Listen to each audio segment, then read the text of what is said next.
నేను రాత్రి 9 గంటలకి చెన్నయ్య గారు మీరు మాట్లాడాలంటే నేను ప్రొఫెసర్ని, మెడికల్ కాలేజ్ ప్రిన్సిపల్ని కాబట్టి నిజంగా నేను క్లాస్ చెప్పాలంటే ఇప్పటికీ even MBBS first year student కానీ నేను ఒక వారం టైం తీసుకుంటాను. ఎందుకంటే I don't want waste my time, I don't want waste my student time also. Short period లో నేను ప్రిపేర్ కాకుండా మీతో మాట్లాడుతున్నాను. మీ టైం ఏదైనా వేస్ట్ అయితే దయచేసి క్షమించండి. ఇక్కడ ఉన్న వాళ్ళందరికీ చాలా మందికి హెల్త్ అంటే డెఫినేషన్ తెలుసు అని నేను అనుకుంటున్నాను. Anyone please tell me what is the exact definition of health? Bindu survey చేసినట్టు నా ప్రకారం it's physical, mental and overall well being of individual. నేను యూజువల్ గా ఉస్మానియాలో ఆర్థోపెడిక్ సర్జన్ గా నా దగ్గర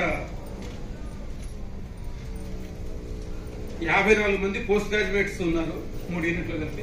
నా యూనిట్ నేనేం చెప్తానంటే, అరే నువ్వు చెప్పాల్సిన అవసరం లేదు, వచ్చిన పేషెంట్ కే తెలుసు నాకు చెయ్యి ఇడిందని, కాలు ఇడిందని పేషెంటే చెప్తాను. మనం చెప్పాల్సిన అవసరం లేదు. ఎక్స్రే ఎందుకు తీయాలి? అవసరం లేదు, పేషెంట్ కి తెలుసు. ఇంకా పేషెంట్ ఇంకా చాలా తెలుసు, మనకంటే ఎక్కువ తెలుసు. ఎన్ని రకాల వైద్యం ఉంటుంది చేతిరితే, ఎక్కడ కట్టు పెడతారు, ఏ చెట్టు మందు తాగుతారు, మేకపాలు తాగుతారా, దాంట్లో అది కలుపుతారా, ఇది కలుపుతారా, ఏం చేస్తారు, రకరకాలు తెలుసు. కానీ వాళ్లకు మనకున్న తేడా ఏంటి? ఈ రోజు నేను అదే ఆలోచిస్తున్నాను.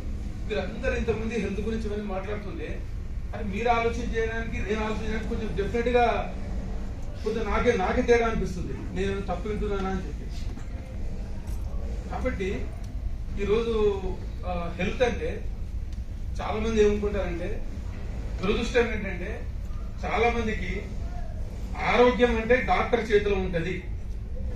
ఎవరికైనా ఆరోగ్యం కావాలంటే డాక్టర్లు కావాలి. అందరూ అదే ఫీలింగ్ లో ఉన్నారు. డాక్టర్ పేషెంట్ రేషియో, హాస్పిటల్స్, జిల్లాకు ఒక మెడికల్ కాలేజ్ పెట్టాలి, డిస్ట్రిక్ట్ హాస్పిటల్ కావాలి, ప్రైమరీ. మీరు కూడా అదే చెప్తున్నారు. ఈ రోజు ఇంత పాపులేషన్ కి ఇన్ని సబ్ సెంటర్లు కావాలి, ఇంత పాపులేషన్ కి ఇంత ప్రైమరీ హెల్త్ సెంటర్ కావాలి, జనరల్ హాస్పిటల్ కావాలి. అది కానీ నిజంగా ఆరోగ్యం కావాలంటే హాస్పిటల్ కావాలా? Why you people are asking about hospitals? You only survey, no? Yeah. Why you are very much particular about the population and hospital and doctor? The minimum needs you have.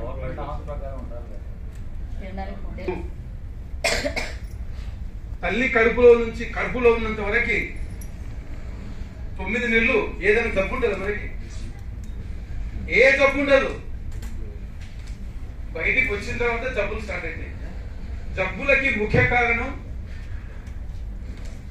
ఈ వాతావరణం, ఈ పరిస్థితులు, nutrition. ఇవి నిజంగా health గురించి మనం మాట్లాడాలనుకుంటే పరిసరాల గురించి, పరిశుభ్రత గురించి, ఆహారం గురించి మాట్లాడాలి. నిజంగా ఒక మనిషి ఆరోగ్యం ఎక్కడ స్టార్ట్ అవుతుందంటే మన ఒంటింట్లో స్టార్ట్ అవుతుంది.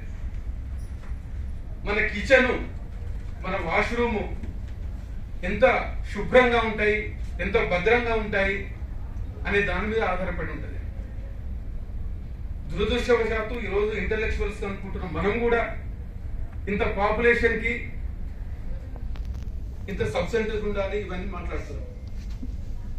ఇంకా నా విషయానికి వస్తే, ట్రైబ్స్ విషయానికి వస్తే, ఎంత ట్రైబ్స్ కి ఎంతమందికి ఈ రోజు మరుగుదొడ్లు ఉన్నాయి, ఎంతమంది ట్రైబ్స్ కి ఈరోజు ఇండ్లు ఉన్నాయి. ఇంతకుముందు లక్ష్మణరావు గారు మాట్లాడుతున్నారు. అప్పాపూర్ అనే ప్రాంతం ఉంది మా దగ్గర. మొత్తం కలిపితే అక్కడ 56 కుటుంబాలు ఉంటాయి. ఒక 20 సంవత్సరాల క్రితం అక్కడ ప్రైమరీ హెల్త్ సెంటర్ అనేది ఉండేది. అప్పాపూరు లింగాల మండలంలో ఉంటుంది. అది నక్సలైట్లకి వైద్యం చేస్తున్నారు డాక్టర్ అని ఒక నిబంధనతో ఆ ప్రైమరీ హెల్త్ సెంటర్ ని తీసుకొచ్చి ఈరోజు గుడ్డవర్లపల్లి అని మన శ్రీశైలం వెళ్తుంటే మన మన్నూరు దాటిన తర్వాత గుట్టెక్కిన తర్వాత వస్తుంది, అక్కడ పెట్టారు. దాన్ని సబ్ సెంటర్ గా మార్చారు. మీరు ఇంతసేపు సబ్ సెంటర్ ఇంతకుముందు చెప్తున్నారు. విచిత్రం ఏంటంటే ఇక్కడ ఉన్న ప్రైమరీ హెల్త్ సెంటర్ ని ట్రైబ్స్ కి వైద్యం చేస్తున్న ఒక ప్రైమరీ హెల్త్ సెంటర్ ని తీసుకొచ్చి ఈ రోజు కొట్టవల్లపల్లి ప్రాంతంలో పెట్టారు. రమామెల్ కోట మేడం ఇక్కడే ఉన్నారు. ఈ రోజు తెలంగాణ మూవ్మెంట్ లో భాగంగా నల్లమల ప్రాంతంలో ఉండే ప్రజలకి వైద్యం ఉండాలని చెప్పి రమామెల్ కోట మేడం, కోదండ రామ్ సార్ మేమంతా కలిసి ఒక టీం తయారై ఒక సర్వేకి వెళ్ళాము. Exactly 18 years back. ఆ రోజు నుంచి ఈ రోజు వరకు మేము అడుగుతున్నాం, అక్కడ ప్రైమరీ హెల్త్ సెంటర్ ని పునరుద్ధరింపజేయాలి అని. Nobody is listening. Everybody is talking about the population. అక్కడ పాపులేషన్ ఎంత ఉంది, ఎందుకు పెట్టాలి ప్రైమరీ హెల్త్ సెంటర్ అని చెప్పి. సేమ్ అదే ప్రాంతంలో అప్పపూర్ ప్రాంతంలో 4 సంవత్సరాల క్రితం అక్కడ శివరాత్రికి చెంచు జాతర జరుగుతుంటే మేడిమాకులు అనే ఒక ప్రాంతంలో ఒక లేడీకి ఏదో ఆమెకు డెలివరీ ప్రాబ్లం ఉంది, చూద్దామని చెప్పి వెళ్ళాం మేము. ఆమెను ఎత్తుకొస్తున్నారు, మధ్యలోనే చెట్టు కింద డెలివరీ అయిపోయింది. ఆమెనే కాన్పు చేసుకుంది. పిల్లలు ఎత్తుకొని నాకు ఎదురు వస్తున్నది. ఆ దాటి కొంచెం ముందుకు వెళ్తే ఇంకో తల్లి డెలివరీ ప్రాబ్లం ఉంటే నేనే డెలివరీ చేశాను. ఆమెకి దేవత పేరు పెట్టారు. ఇక్కడే మన లక్ష్మణరావు గారు ఉన్నారు. ములసింతలపల్లి అనే ఒక ప్రాంతం ఉంది. అక్కడ ఒక తల్లి దగ్గరికి వెళ్ళాం మేము. ఆమె బరువు 31 కేజీలు ఉంది. 6 కాన్పులైనాయి, 5 మంది చనిపోయినారు. ఆ 6వ కాన్పు కూడా ఇప్పుడు కేసీఆర్ కిట్ అని రకరకాల పథకాలు చెప్పుకుంటున్న సమయంలో అడవులు కూడా కాదు, ములసింతలపల్లి ఇప్పుడు మంచి దగ్గరలో అయింది. ఆ తల్లి కూలీకి అంటే అడవికి ఆహారం తీసుకోవడానికి వెళ్ళి చెట్టు కింద కాంపు చేసుకొని ఎవరు లేకపోతే ఒక రాయి తీసుకొని బొడ్డుని దాన్ని తెగొట్టుకొని మళ్ళీ పిల్లోని ఎత్తుకొని వచ్చింది ఆ రోజే. ఇది నేను ఏదో ఊరికి చెప్పట్లేదు, దాన్ని రికార్డు కూడా చేశాను. కాబట్టి ఈ రోజు మనం ఎలాంటి పరిస్థితిలో ఉన్నాము, మనం దేని గురించి మాట్లాడుతున్నాము, ఎందుకు చెప్తున్నానంటే మీరు చాలా గ్రాస్ రూట్ లెవెల్లో పనిచేస్తున్నారు. నేను ప్రొఫెసర్ ఉండొచ్చు, మిడిల్ కాలేజ్ ఉండొచ్చు, అక్కడ ఉండొచ్చు, కానీ ఏమాత్రం సమయం దొరికినా ఇలాంటి విషయాలు తెలుసుకోవడానికి ప్రయత్నం చేస్తాము. అసలు వాస్తవాలు ఏంటిది, మనం ఏం మాట్లాడాలి. ఎందుకంటే డెఫినెట్ గా గవర్నమెంట్స్ కానీ ఈ సంస్థలు కానీ మనల్ని మిస్లీడ్ చేయడానికి ప్రయత్నం చేస్తాయి.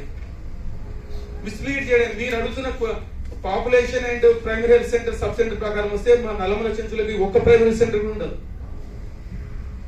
చెంచులు 2 తెలుగు రాష్ట్రాల్లో ప్రభుత్వ లెక్కల ప్రకారం 48,000 మంది ఉన్నారు. మీ లెక్క ప్రకారం 2 ప్రైమరీ హెల్త్ సెంటర్ కూడా మొత్తం 2 రాష్ట్రాలు కలిపి. కాబట్టి quantity of course, but quality is very very important. Quality is very very important. కాబట్టి మనము ఒక క్వశ్చన్ ని మనం రేజ్ చేసేటప్పుడు what kind of right we have to ask, that is the very very important thing. కాబట్టి చెంచులు ఇప్పుడు నేను చెప్పినట్లు ఎక్కడైనా సరే ఈ రోజు కూడా మీరు 2 రోజుల ప్రోగ్రామ్ లో ఎక్కడ కూడా ట్రైబల్ హెల్త్ కి సంబంధించిన ఎజెండానే లేదు. నేను వస్తానని చెప్పిన తర్వాత యాడ్ చేసినట్టున్నారు. Thank you so much. ఎందుకంటే 9% ఎవరికి లెక్క ఉండదు. 45,000 మంది చెంచులు, 10 పార్లమెంటరీ నియోజకవర్గాలు, 30 అసెంబ్లీ నియోజకవర్గాలు విసిరివేయబడ్డట్లున్నారు. ఎవరికి ఓటు బ్యాంకు కూడా కనపడరు. వాళ్ళు మనుషులే గారు. కానీ వాళ్ళు బతుకుతున్న నేల ఏదైతే ఉందో, ఆ నేల కింద ఉన్న వనరులు ఏదైతే ఉన్నాయో, ఆ గుట్టల్లో పారుతున్న నీళ్లు ఏమైతే ఉన్నాయో, అక్కడ ఉన్న చెట్లు ఏవైతే ఉన్నాయో అవి మాత్రం మనకు కావాలి. వాళ్ళు మాత్రం మనకొద్దు. ఇలాంటి దురదృష్టకరమైన పరిస్థితిలో ఈ రోజు మనం హెల్త్ ఫర్ ఆల్ అని గురించి మనం మాట్లాడుతున్నాం. మనకు స్వతంత్రం రాకంటే ముందే 1945 sir bore primary health centre concept ని తీసుకొచ్చాడు. 30,000కి ఒక ప్రైమరీ హెల్త్ సెంటర్ ఉండాలి. ట్రైబల్ ఏరియాలో అయితే 20,000 పాపులేషన్ కి ఒక ప్రైమరీ హెల్త్ సెంటర్ ఉండాలి. 5,000 పాపులేషన్ కి ఒక సబ్ సెంటర్ ఉండాలి రూరల్ ఏరియా అయితే. అదే ట్రైబల్ ఏరియా అయితే 3,000 కి ఒక సబ్ సెంటర్. ఇలాంటివి వచ్చాయి. ఈ రోజు వరకు అది ఇంప్లిమెంట్ కావట్లేదు. 1978 ఆల్మాటా రష్యాలో కాన్ఫరెన్స్ పెడితే మన వాళ్ళంతా ఒప్పుకున్నారు. 1983లో పాలసీ వచ్చింది. 2000 ఇయర్స్ కి అందరికీ ఆరోగ్యం ఉన్నారు. 2000 పోయింది, 2020 వచ్చింది, 20 పోయింది, 24 వచ్చింది. మరి మళ్ళీ మనం కూడా చూస్తామో లేదు మనకు తెలియదు. కాబట్టి నేను ఈ సందర్భంగా నేను మీతో చెప్పదలుచుకుంది ఏంటంటే, మనము ఒక అడ్వకేసీ కానీ లేదు గవర్నమెంట్ ఒక డైలాగ్ మనం చేస్తున్న క్రమంలో మనల్ని వాళ్ళు మిస్లీడ్ చేయడానికి ప్రయత్నం చేస్తారు. కాబట్టి అట్లా మనం కాకుండా ఉండాలనే ఉద్దేశంతో నేను ఇంత ఆవేశంగా చెప్తున్నాను. కాబట్టి ఈ ట్రైబల్ ఏరియాస్ ఇప్పుడు మీరు చెప్తున్న లెక్కల ప్రకారం 9% మంది ఉన్నారు. ఈ 9% గురించి మనం పర్సెంటేజీగా పక్కన పెట్టేస్తే వాళ్ళ మన దేశానికి కానీ ఈ మానవాళికి కానీ వాళ్ళ ద్వారా వస్తున్న ప్రొడక్టివిటీ ఏ విధంగా ఉందనేది మనం ఒకసారి ఆలోచన చేసినట్లయితే, ఈరోజు మనం తీసుకుంటున్న గాలి, తాగుతున్న నీరు, తింటున్న తిండి ఆ ప్రాంతం నుంచి వస్తుంది. ఒక చిన్న ఎగ్జాంపుల్ చెప్తాను ట్రైబ్స్ కల్చర్ గురించి.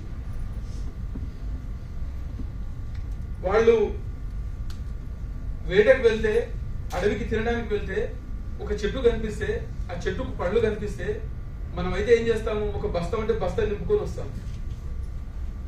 వాళ్ళు అట్లా చేయరు.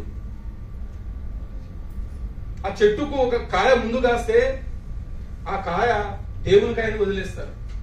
మనమైతే ముందు కాయ బాగుందని లాక్కొని తినేస్తాం. దేవుడు అనేకంటే కూడా పక్షులకు ఉపయోగపడతాను వదిలేస్తారు. ఇంకా ఆ చెట్టు నిండా కాయలు ఉంటే వాళ్ళకు ఆ పూటకి ఆకలికి కావాల్సిన మాత్రమే తిని మిగతా వదిలేసిపోతారు. వాళ్ళు చెంచు గడ్డని తీసుకొస్తారు, భూమిలో ఉన్నది ఇంత పెద్ద గడ్డ ఉంటుంది, వాళ్ళకి అవసరం అంతా మాత్రమే కట్ చేసుకుంటారు, మిగతాది వదిలేసి వస్తారు. ఈ రకంగా నివసిస్తున్న వాళ్ళకి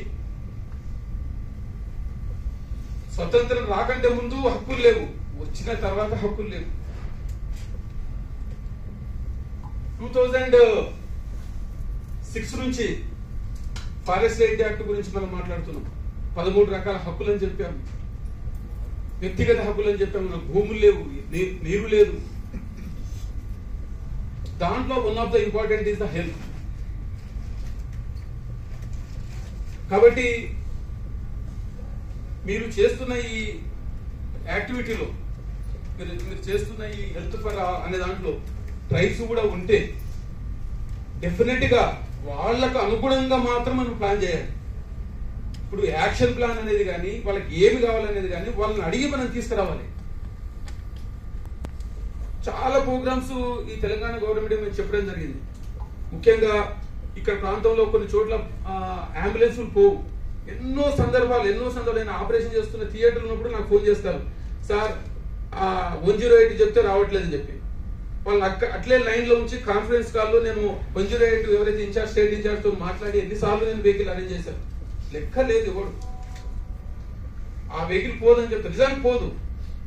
సరే ఏదో మాట్లాడి వాళ్ళకి బుల్లెట్ అంబులెన్స్ అని చెప్పి ఒకటి తయారు చేశారు, బుల్లెట్ మీద వాళ్ళని తీసుకురావడానికి అని చెప్పి. కాబట్టి ఇవన్నీ రకరకాల చాలా ఉన్నాయి. అయితే ఇవన్నీ ఒక వంతు అయితే, మనం ఇంతకుముందు అన్నట్లు హెల్త్ అనేది కేవలం డాక్టర్స్ ద్వారా వస్తుంది, హాస్పిటల్ ద్వారానే వస్తుంది మనం పక్కన పెట్టేస్తే, వాళ్ళకు ఆల్రెడీ ఒక ఇండిజినస్ నాలెడ్జ్ అనేది ఉంటున్నది. ఇండిజినస్ హెల్త్ సిస్టమ్ ని ఎట్లా చేసుకోవాలనేది వాళ్ళకి ఆల్రెడీ ఉన్నది, కొత్తగా మనం నేర్పాల్సిన అవసరం లేదు. కాబట్టి గ్రాస్ రూట్ లెవెల్లో ఇంతకుముందు ఆ బోర్ కమిటీ చెప్తున్నప్పుడు ఏదైతే విలేజ్ హెల్త్ గైడ్ సిస్టమ్ ఏదైతే ఉన్నదో, ఇప్పుడు హెల్త్ వర్కర్ సిస్టమ్ గా అంగన్వాడీ వర్కర్ రకరకాల పేరుతో వస్తున్నది కదా.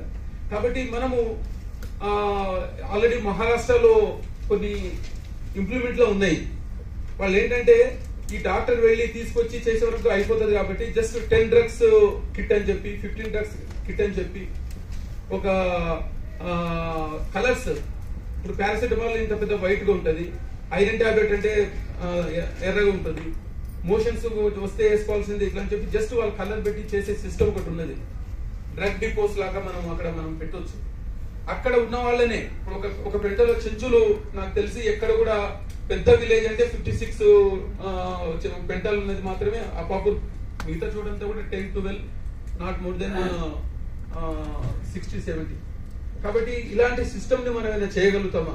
అంటే మీకు ఇంతమందికి మనం డిస్టర్బ్ అనుకుంటే అలాంటిది ఒకటి మనం ప్లాన్ చేస్తే బాగుంటుందని నేను అనుకుంటున్నాను. కాబట్టి అక్కడ ఉన్న వాళ్ళని మనము పికప్ చేసుకొని వాళ్ళకి ఈ డెలివరీ సిస్టమ్స్ గురించి ఫస్ట్ ఇమ్మీడియట్ గా విమెన్ మనకి వెరీ వెరీ ఇంపార్టెంట్ కాబట్టి దానికి మనం ఏమైనా చేయొచ్చు అనేది మనం ఆలోచన చేయాలి. అంతేగాని అందరికీ చేస్తున్నట్టు మనం అక్కడ చేయడానికి వెళ్తే మాత్రం సాధ్యం కాదు. వాళ్ళ సమస్యలు డెఫినెట్ గా వేరు ఉంటాయి, వాళ్ళ యాక్షన్ ప్లాన్ వేరే ఉంటుంది. అంటే వాళ్ళకి ఏదైనా ఉంటుందో అర్బన్ పీపుల్ కూడా వేరే ఉంటుంది, అర్బన్ స్లమ్ లో వేరే ఉంటుంది, అదేవిధంగా రూరల్ లో వేరే ఉంటుంది. కానీ ఎనీ యాక్షన్ ప్లాన్ ఏదైనా కూడాను మనము గ్రాస్ రూట్ లెవెల్ నుంచి మనం యాక్షన్ ప్లాన్ తీసుకొని మీరు క్రైగా చేస్తే బాగుంటుంది అనుకుంటున్నాను. కానీ నేను ఇంతకుముందు చేస్తున్న మీరు చెప్తున్న డైలాగ్స్ ప్రకారం మీరు స్టేట్ లెవెల్స్ నుంచి అయిన తర్వాత మళ్ళీ ఇట్లా వస్తున్నట్టున్నారు. I don't know. కాబట్టి దయచేసి మీరు ఆ రకమైన అరేంజ్మెంట్స్ ఆల్రెడీ చాలా మంది దీని మీద వర్క్ చేస్తున్నారు. ట్రైబల్ హెల్త్ మీద చాలా ఒక రిపోర్ట్ కూడా ఉన్నది. కానీ ఆ రిపోర్ట్ సెంట్రల్ గవర్నమెంట్ కు ఇచ్చి కూడా దాదాపు 15 సంవత్సరాలు అయింది. ఎవరు దాన్ని పట్టించుకుని నాతో లేదు. నిజంగా కొత్తగా చేయాల్సిన అవసరం లేదు, ఆల్రెడీ ఈజ్ దేర్. దాని మీద మనం కొంచెం ఫైట్ చేసి ఎందుకు ఆ రిపోర్ట్ ని మీరు ఇంప్లిమెంట్ చేయట్లేదు? గడ్చిరోలి జిల్లాలో చాలా మంది 5-6 మంది డాక్టర్లు అందరూ కలిసి ఒక రిపోర్ట్ ఆల్రెడీ ఈజ్ దేర్. దాన్ని తీసి అక్కడ చెత్తగుట్లో పడేసినారు. కొత్త ఏదో నీతి ఆయోగ్ ఏదో తీసుకొచ్చి ఏవో చేస్తున్నారు. కాబట్టి నాకు ట్రైబ్స్ గురించి మాట్లాడమని ఇచ్చారు కాబట్టి నేను మెడికల్ కాలేజీలో నేను పనిచేస్తున్నా, కొత్త డాక్టర్లను తయారు చేస్తాము. నేను ప్రైమరీ హెల్త్ సెంటర్ లో పనిచేశాను, ఏరియా హాస్పిటల్లో పనిచేశాను. కాబట్టి ఏంటంటే మనకు ఫస్ట్ ఒకటి ఏంటంటే ఫస్ట్ మనము కన్విన్స్ కావాలి హెల్త్ అంటే ఏంటిది. ఇప్పుడు మీకు ఆయాసం వస్తే ఎక్కడికి వెళ్తారు మీరు? డాక్టర్ దగ్గరికి వెళ్తాం సార్. ఇక్కడ డాక్టర్ అంటే ఎక్కడ ఉంటాడు? నేను ఈజీగా యాక్సెస్ చేయగలను, ఎక్కడ ఉంటే అక్కడికి వెళ్తాను. అంటే ఎక్కడ? విలేజ్లో అంటే నేను ప్రైవేట్ ట్రీట్మెంట్ అఫోర్డ్ చేసుకుంటే ప్రైవేట్ ప్రిఫర్ చేస్తే లేదా గవర్నమెంట్కి వెళ్తాను. ఎవరికి కరెక్ట్ మనకంటే అబ్బాయి అయితేనే కాదు, ఈవెన్ ఐఏఎస్ చదివినోడు కూడా ఈ రోజు ఇది లేదు. చిన్న కంట్రీస్ లో ఒక 200 కుటుంబాలకి ఒక డాక్టర్ ఫిక్స్ చేయాలి. ఒక 500 కుటుంబాలకి ఒక పర్టికులర్ పర్సన్ ఈయనకి జ్వరం వస్తే ఇది పోవాలి.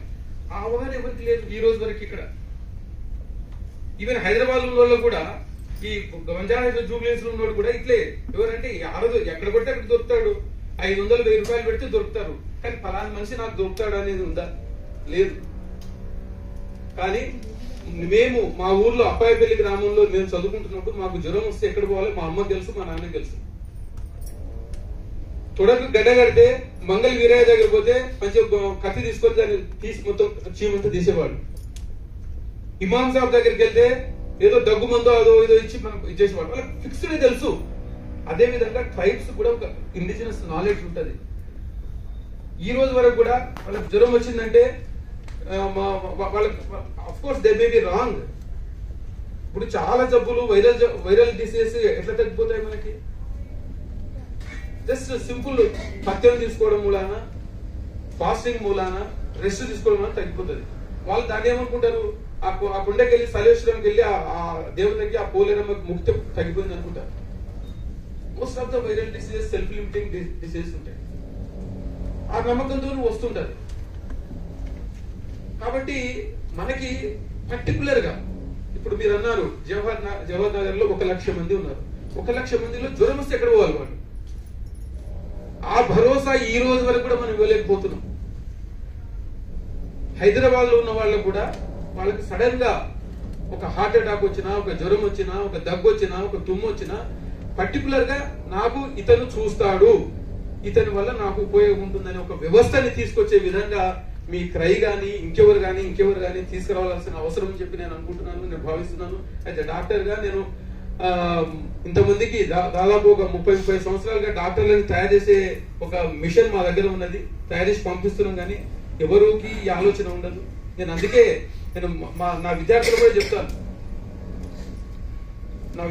చెప్తాను, అరే బాబు డాక్టర్ అంటే ఎట్లా ఉండాలంటే మనకే జ్వరం వస్తే మనము ఒక ప్రదేశానికి తెలియని ప్రదేశానికి వెళ్తే మనకు జ్వరం వస్తే మనం ఏ రకమైన వైద్యం కోరుకుంటామో మనం ఆ రకమైన వైద్యం చేసడానికి ప్రయత్నించిన వాడే ఈ ప్రొఫెషన్ కి రావాలంటే రావద్దని చెప్తాం. అదేవిధంగా మనం కూడా మీరు చాలా చాలా మంచి పని చేస్తున్నారు. క్రై సంస్థ నాకు లక్ష్మణరావు గారు 20-30 సంవత్సరాల నుంచి పరిచయం. అతను చెప్తుంటాడు చైల్డ్ రైట్స్ గురించి చేస్తారు. This is also very good right. మీరు బిల్ అంటారు, అది అంటారు, చాలా ఉన్నాయి ఇంప్లిమెంట్ చేస్తే చాలు, కొత్తగా అక్కర్లేదు. ఇప్పుడు నేను కూడా మళ్ళీ సపరేట్ రిపోర్ట్ తయారు చేసిన అవసరం లేదు. ఆల్రెడీ ట్రైబల్ హెల్త్ మీద బ్యూటిఫుల్ రిపోర్ట్ ఉందని చాలా కష్టపడి చాలా ఇంత పెద్ద పుస్తకం తయారు చేసినారు. దాంట్లో కనీసం ఒక 10 పేజీలైనా ఇంప్లిమెంట్ చేయగలిగితే చాలు, వాళ్ళు పుస్తకం మొత్తం కూడా అవసరం లేదు. కాబట్టి ఈ రైట్స్ ఇప్పుడు మీరు చెప్తున్నట్లు మనం ఉన్న రైట్స్ ని ఇప్పుడు వాళ్ళు చెప్తున్న primary health centre norms implement చేసినా చాలు. That is not happening. Doctor ఉన్న చోట మందులు ఉండదు, మందుల చోట డాక్టర్ ఉంటే ఈ 2 ఉంటే బిల్డింగ్ ఉండదు, బిల్డింగ్ ఉంటే ఈ 2 ఉండవు, ఈ 3 ఉంటే బడ్జెట్ ఉండదు, ఈ 4 ఉంటే వాడి పోనీకే యాక్సెస్ ఉండదు. ట్రైబల్స్ కావాల్సిన బడ్జెట్ ఉంది. నేను మీకు చిన్న ఎగ్జాంపుల్ చెప్తాను. అప్పాపూరే నేను చెప్తున్నా మళ్ళీ. అప్పాపూర్లో నీళ్లు లేవు, తాగడానికి నీళ్లు లేదు. అక్కడ నుంచి ఒక 5 కిలోమీటర్ల దూరంలో ఇంకొక చెంచుపెంట ఉంటది. మేడం వాళ్ళు కూడా వచ్చారు ఆ రోజు, మా రిపోర్ట్లో అది కూడా ఉన్నది. అక్కడ బోర్ వేసి ఆ బోర్ నుంచి అక్కడికి నీళ్లు తీసుకెళ్లారు. దానికి 2 కోట్లు ఖర్చు పెట్టారు. మేము రిపోర్ట్లో వెళ్ళి చూస్తే అక్కడ అది పని చేస్తలేదు. 2 కోట్లు ఖర్చు పెట్టినా పని చేయట్లేదు మంచి నీళ్ల గురించి. అక్కడ పోయి చూస్తే దాదాపు 20 బోర్లు వేశారు. ఆ నీళ్లు పడదని తెలిసి కూడా బోర్లు వేశారు. మేము లెక్కలేసి చెప్పాము, వాళ్ళు స్నానం చేయడానికి అన్నిటికీ తాగడానికి అన్ని వాడినా కూడా 2 కోట్ల రూపాయలు ఖర్చు పెడితే ఒక 10 సంవత్సరాల వరకు 56 కుటుంబాలకు నీళ్ళు ఇవ్వచ్చు. కాబట్టి ఇలాంటివి జరుగుతుంటాయి. కాబట్టి దీనికి దానికి పెద్దగా మనం జస్ట్ మనం పోయి అడిగి మాట్లాడి దాన్ని ఆ 2 కోట్లు మళ్ళీ ఎక్కడి నుంచి రికవరీ చేయాలి? ఎవరి డబ్బులు అవి? 2 crores, 1,96,00,000 ఖర్చు పెట్టినారు. ఆ పైప్ లైన్ లేనికే, బోర్ లేనికే, అక్కడ మళ్ళీ అన్ని చేసినాక నీళ్లు లేవు. కాబట్టి మనము ఆ రకంగా చేయగలిగితే బాగుంటుంది. హెల్త్ ఫర్ ఆల్ అనేది అసలు నిజంగా చెప్పాలంటే నేను మర్చిపోయాను. నేను చదువుకునేటప్పుడు నాకు గుర్తున్నది, ఆ తర్వాత దాని గురించి మాట్లాడాలంటే నాకు సిగ్గు అనిపిస్తున్నది. I'm very sorry to say. ఎందుకంటే ముఖ్యంగా సౌత్ ఇండియాలో మహారాష్ట్రలో కొంచెం బాగా పనిచేస్తున్నారు, మధ్యప్రదేశ్ లో is okay, even Chhattisgarh is okay. ముఖ్యంగా మన తెలంగాణ, ఆంధ్రప్రదేశ్ లో ఈ ఆరోగ్యం గురించి మాట్లాడేవాడు ఎవడు లేనేలేడు. ఎవడైనా మాట్లాడితే ఉంది, డాక్టర్లు ఉన్నారు కదా, ప్రతి జిల్లాకు మెడికల్ కాలేజ్ ఉంది కదా, ఇంతమంది డాక్టర్లను తయారు చేస్తున్నాం కదా. అరే డాక్టర్లను తయారు చేస్తే ఆరోగ్యం వస్తుందా? కాబట్టి ఈ బేసిక్ విషయాలు ఏదైతే ఉన్నాయో మీకు అర్థమైంది అని అనుకుంటాను. కేవలము మనము హెల్త్ ఫర్ ఆల్ అంటే డాక్టర్లు, హాస్పిటల్లు, సబ్ సెంటర్లు, ఏరియా హాస్పిటల్ కాదు, దాంతో పాటు పరిసరాలు, పరిశుభ్రత, మంచినీరు, ముఖ్యంగా ఈ ప్రపంచాన్నంతటికి గాలి, నీరు, ఆహారం అందిస్తున్న ఆదివాసీ చెంచు గిరిజనుల గురించి, వాళ్ళ గురించి కూడా మనం ఆలోచన చేయాలి.